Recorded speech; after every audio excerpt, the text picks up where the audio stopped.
where I grew up? Wow, all over the North Bay. I was born in San Rafael. First place I remember living in is Marin City, and then Larkspur, which are both down near San Francisco, and then Kelseyville, and then Cloverdale. And then when we moved to Rohnert Park in '59, I had to go to school in Petaluma because Rohnert Park was just a little subdivision. And then when I was 17, we moved to San Francisco, and I finished my last year of high school there at George Washington High. And that's where I was when President Kennedy was killed. Remember that day real well. But some interesting places and interesting times, and I had grandparents in Kelseyville, and I had grandparents in Sausalito, and so I got a lot of culture. Everything from seeing the old beatniks in Sausalito to riding horses up in Lake County. So it was a pretty good childhood, really. I shake. I've got to tell you that right now. I have an epilepsy problem. So I can't help that. Well, I went in November of '65. It was early in the Vietnam War, and I was basically went in to get it over with. I flunked out of college, and when you flunked out of college in those days, you went right to the top of the list. And they sent me a draft notice, and I went in and signed up to get a school of my choice. And so basic training, one of the worst things I ever went through. It wasn't fun at all. Physically, I was up to it. I was in great shape, but all the harassment I really hated.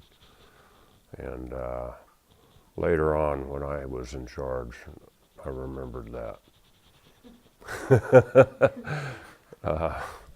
Because that's not the way to treat people.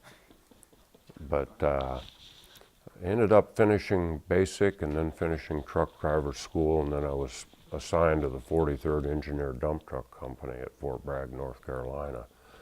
And we spent about 3.5 months getting ready to go to Vietnam, getting our trucks tightened up and get used to driving them and get some lessons on Vietnam. And then we got on a ship in Oakland and went over there.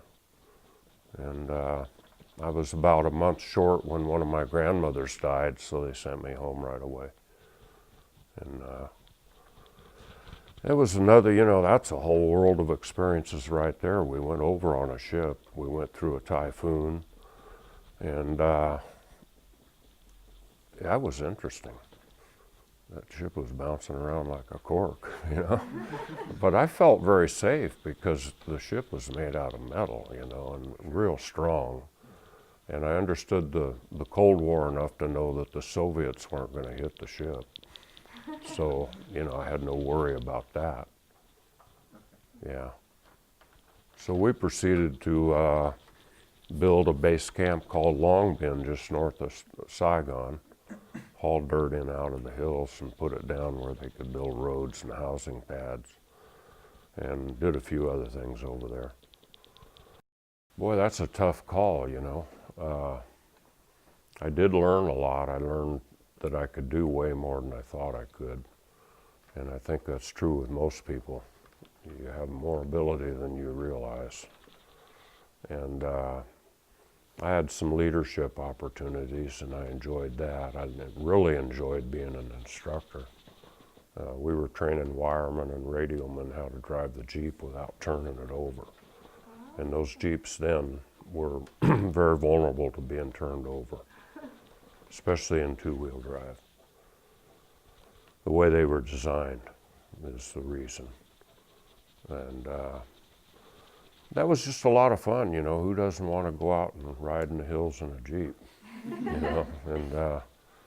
And so it was a great job. I actually considered re-enlisting, but I knew where I was going to go, and I knew I was going to be a part of the war efforts ongoing. That's why you're in the military. And I wanted to go back to college, so that's what I did. Well, I started out actually in '64 when I got out of college, I started out in law enforcement. And after learning about the world a little bit in the Army, I wasn't too sure I wanted to do that. And pretty soon I didn't do it. I was sociology major for a while. And I got frustrated when I realized that professionals in that field know an awful lot, but a lot of people in the public don't. And it's a real hindrance.